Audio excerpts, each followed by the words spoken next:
The honourable member for Carleton.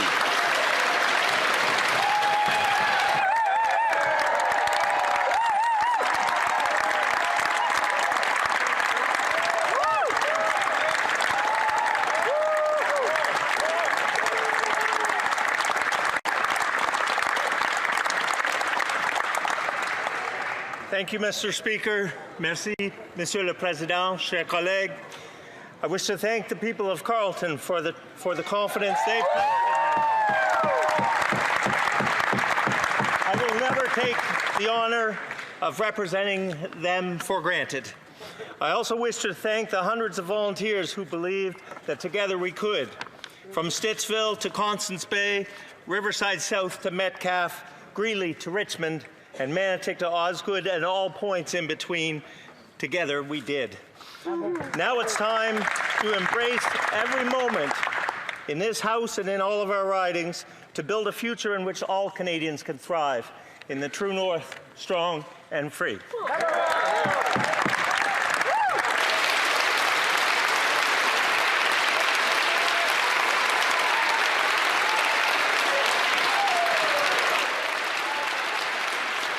Questions. The Honourable Leader of the Opposition.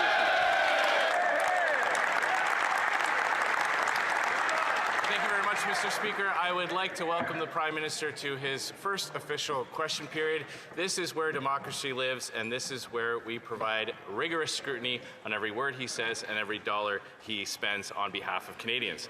Now, let's talk about those words and dollars. During the election campaign, it was elbows up as he put retaliatory tariffs on the U.S. Then secretly, he dropped those tariffs to effectively zero.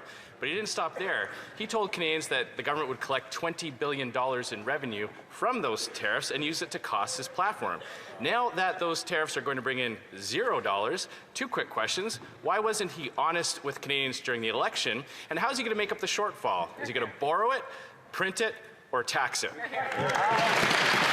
Right Honourable Prime Minister. Mr. Speaker, may I first thank my constituents from Nepean for giving me the honour of being here.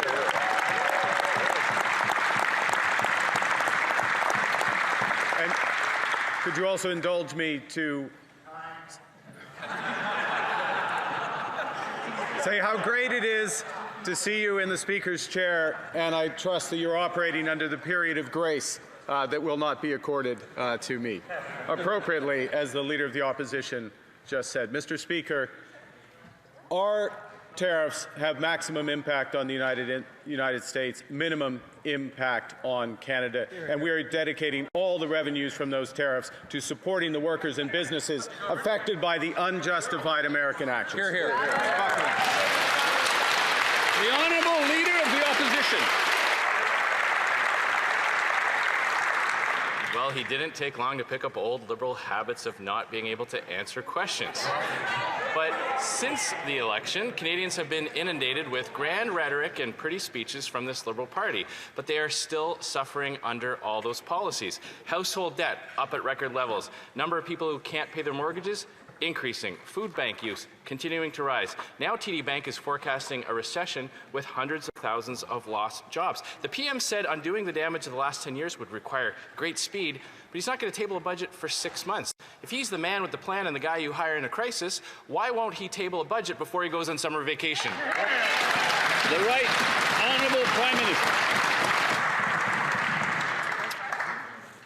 Mr. Speaker, I understand the member of the opposition is very busy, didn't have a chance to study closely the 100-day plan of the former member from Ottawa, Carleton, which did not include a budget. Our plan includes legislating. Our plan includes legislating for one Canadian economy and nation-building projects immediately to grow this economy, and we expect the support from all in this House. The Honourable Leader of the Opposition.